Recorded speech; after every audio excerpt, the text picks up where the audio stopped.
अस्सलाम dear students, आज हम डील कर रहे हैं लेक्चर नंबर 11 और ये 10th क्लास का लेक्चर है। उसमें हम जो नेक्स्ट चैप्टर स्टार्ट करने लगे हैं, सेकंड चैप्टर, और टॉप चैप्टर है हमारा होम्योस्टासिस।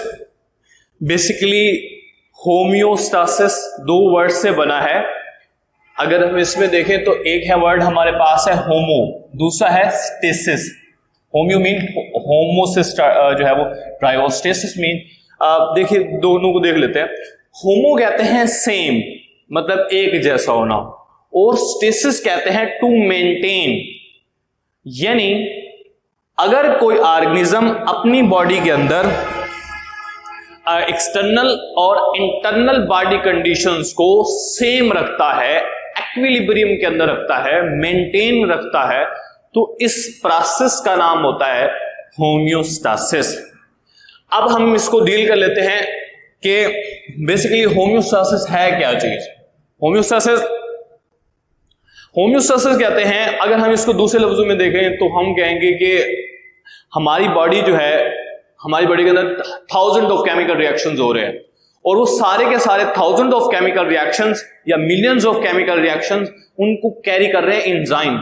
और जो एंजाइम्स होते हैं उनको अपना काम करने के लिए उनको एक ऑप्टिमम कंडीशन चाहिए होती है। अगर वो कंडीशन डिस्टर्ब हो जाए तो वो एंजाइम अपना जो प्रॉपर फंक्शन है वो परफॉर्म नहीं कर सकता है। इसलिए क्या होता है, कोई भी ऑर्गेनिज्म हो अपनी बॉडी की इंटरनल बॉडी कंडीशंस को मेंटेन करता है, और वो ऑर्गेनिज्म जो अपनी बॉडी की इंटरनल बॉडी कंडीशंस को मेंटेन रखते हैं उसको हम नाम देते हैं ऑस्मो रेगुलेटर। तो याद रखिएगा, होम्योस्टासिस किसे कहेंगे? कोई भी ऑर्गेनिज्म जब अपनी बॉडी की इंटरनल कंडीशंस को मेंटेन करे, चाहे बाहर वाले टेम्परेचर में जो भी चेंज आ रहा है उससे उसका कोई गर्ज नहीं, अगर इंटरनल बॉडी कंडीशंस को वो मेंटेन करेगा तो हम उसको नाम देंगे होम्योस्टासिस का। अब हम देख लेते हैं definition. The maintenance of the internal body condition. अगर कोई ऑर्गेनिज्म इंटरनल बॉडी कंडीशंस को मेंटेन करता है एट इक्विलिब्रियम डिस्पाइट, इसके बावजूद चेंज इन एक्सटर्नल एनवायरनमेंट, के एक्सटर्नल एनवायरनमेंट चेंज हो चुका है, तो उसको हम नाम देंगे होम्योस्टासिस। उसकी दो एग्जांपल आपकी बुक में दी गई हैं। पहली एग्जांपल है कि लिविंग ऑर्गेनिज्म जिसमें ह्यूमंस हैं, ह्यूमंस की बॉडी के अंदर जो टेम्परेचर है वो होता है 37 सेल्सियस स्केल।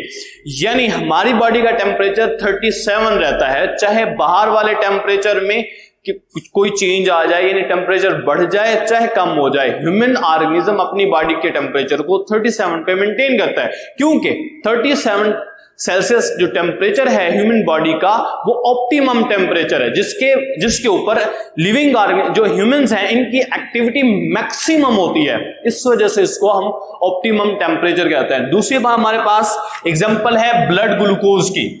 ह्यूमन के ब्लड के अंदर जो ग्लूकोज की कंसंट्रेशन है बेसिकली इसको हार्मोन कंट्रोल करते हैं, और वो हार्मोन बेसिकली कौन से हैं? ग्लूकागॉन हार्मोन हो गया, इंसुलिन हार्मोन हो गया। हमारे बॉडी के अंदर जो ब्लड है उसके अंदर 1 लीटर के अंदर 1 ग्राम जो है वो ग्लूकोज का होता है। 1 ग्राम पर लीटर ग्लूकोज की कंसंट्रेशन को मेंटेन किया जाता है। तो ये भी हमारे पास एग्जांपल हो गई किसकी? होम्योस्टासिस की। एक 37 सेल्सियस स्केल टेम्परेचर के एतबार से, और ब्लड ग्लूकोज के एतबार से हमने यहां पर क्या देखा? 1 ग्राम पर ग्लूकोज ब्लड। उसके बाद नेक्स्ट है कि ऑस्मो रेगुलेटर, यानी जो ऑर्गेनिज्म होम्योस्टासिस करते हैं हम उनको नाम देते हैं ऑस्मो रेगुलेटर का। उसके बाद याद रखिएगा, अब इंटरनल जो स्टेबल कंडीशंस होती हैं वो क्यों नेसेसरी होती हैं? इंटरनल बॉडी कंडीशंस नेसेसरी इसलिए होते हैं, जैसे मैंने शुरू में कहा, एंजाइम्स की वजह से, क्योंकि एंजाइम अपनी मैक्सिमम एक्टिविटी जो है वो शो करते हैं अपनी स्पेशल कंडीशन में, पार्टिकुलर कंडीशंस में, जो उनकी ऑप्टिमम कंडीशंस कहलाती हैं। उसके बाद है एग्जांपल्स ऑफ होम्योस्टासिस। हमारी इस लेक्चर के अंदर जो एग्जांपल दी गई हैं वो 3 दी गई हैं होम्योस्टासिस की: ऑस्मो रेगुलेशन, थर्मो रेगुलेशन और एक्सक्रीशन। सबसे पहले हम डील करते हैं ऑस्मो रेगुलेशन को। What is the mean of osmo regulation? हमारी बॉडी के अंदर अगर वाटर और साल्ट्स की कंसंट्रेशन को मेंटेन किया जाए तो चाहे बाहर जो इन्वायरमेंट है, एक्सटर्नल इन्वायरमेंट है, उसमें वाटर या साल्ट की कंसंट्रेशन चेंज हो रही है, लेकिन इंटरनल बॉडी कंडीशन की वाटर और साल्ट अगर मेंटेन होते हैं तो हम इस कंडीशन को, इस प्रोसेस को, इस मेंटेनेंस के मैकेनिज्म का नाम होता है होम्योस्टेसिस। डेफिनेशन क्या होगी? The maintenance of the water and salt in body fluid. अब बॉडी फ्लूइड के अंदर दो चीजें आती हैं, एक हमारा ब्लड आता है, दूसरा आता है टिश्यू फ्लूइड। टिश्यू फ्लूइड के अंदर बेसिकली हम कह सकते हैं कि इंटरस्टिशियल फ्लूइड है, जो ब्लड कैपिलरी से अपने 9th क्लास में लास्ट चैप्टर के अंदर डील किया था। और ब्लड के अंदर दो चीजें आती हैं, ब्लड आता है, ब्लड प्लाज्मा आता है, और दूसरा ब्लड सेल्स आते हैं। उसके बाद है relative amount of water and salt in body fluid. इसको कंट्रोल किस लिए इसको मेंटेन किया जाता है? ताकि डिफ्यूजन और ऑस्मोसिस का प्रोसेस हो सकते हैं। What is the mean of diffusion? Diffusion is the movement of the molecule are substances from higher concentration to lower concentration. और अगर हम ऑस्मोसिस को कहें तो हम क्या कहेंगे? Osmosis is the movement of water molecule from higher concentration to lower concentration through semi permeable membrane without utilization of energy. उसके बाद हमारे पास है, अब ये प्रोसेस बेसिकली क्यों किया जाता है डिफ्यूजन और ऑस्मोसिस का? ताकि सेल के अंदर जो फंक्शन परफॉर्म हो रहा है वो नॉर्मल हो। उसके बाद है tonicity. Tonicity basically the study of the concentration of solute and solvent in solution is called tonicity. और इस बेसिकली टोनिसिटी का जो कंसेप्ट हमने लास्ट 9th क्लास में चैप्टर नंबर 4 में पढ़ा था, वो बेसिकली इसलिए किया जाता है ताकि अपना कोई भी ऑर्गेनिज्म अपनी बॉडी की जो फंक्शन है वो परफॉर्म करे नॉर्मली। नेक्स्ट है थर्मोरेगुलेशन।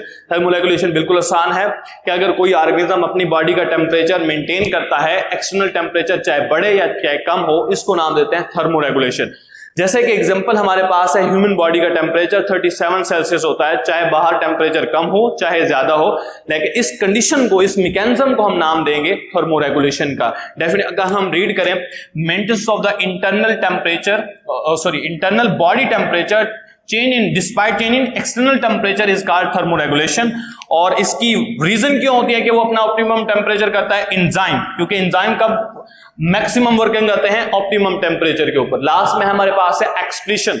एक्सक्रीशन कहते हैं कि हमारी बॉडी के अंदर बहुत सारे केमिकल रिएक्शन हो रहे हैं, जिसको हम मेटाबॉलिज्म कहते हैं। इस मेटाबॉलिज्म के रिजल्ट में कुछ केमिकल सब्सटेंसेस प्रोड्यूस होते हैं जो हमारे लिए, और कुछ ऐसे होते हैं जो हमारी बॉडी के लिए नुकसानदेह होते हैं, हार्म्स जो है। अब उन हार्मफुल सब्सटेंसेस को अगर हमारी बॉडी बाहर रिमूव कर दे, उसको हम नाम देते हैं एक्सक्रीशन का, और इस सिस्टम का नाम होता है एक्सक्रीटरी सिस्टम। क्लियर हो गया? और इसके अंदर अगर हम डेफिनेशन करें, metabolic waste are eliminated to maintain the internal body conditions at equilibrium called excretion।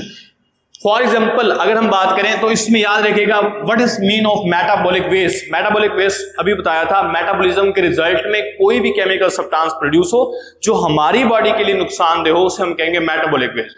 जैसे कि जब अमाइनो एसिड को ब्रेक डाउन किया जाता है तो अमोनिया डीअमाइनेशन के प्रोसेस से, या यूरिया, यूरिक एसिड और इसी तरह से क्रीटाइन सब्सटेंसेस प्रोड्यूस होते हैं, जो कि क्या है? नाइट्रोजनस वेस्ट मटेरियल है। ये किससे कब प्रोड्यूस होते हैं? ये लिवर से, बेसिकली इसके अंदर फंक्शन होता है लिवर का, जो लिवर इसको परफॉर्म करता है। क्लियर हो गया? तो ये बेसिकली नाइट्रोजन वेस्ट मटेरियल को हम जब हमारी बॉडी से रिमूव करते हैं तो इस मैकेनिज्म को, मेंटेनेंस के मैकेनिज्म को हम नाम देते हैं एक्सक्रीशन का। इंशाल्लाह नेक्स्ट लेक्चर के अंदर हम डील करेंगे इसको डिटेल के साथ। Thank you class, Allah Hafiz.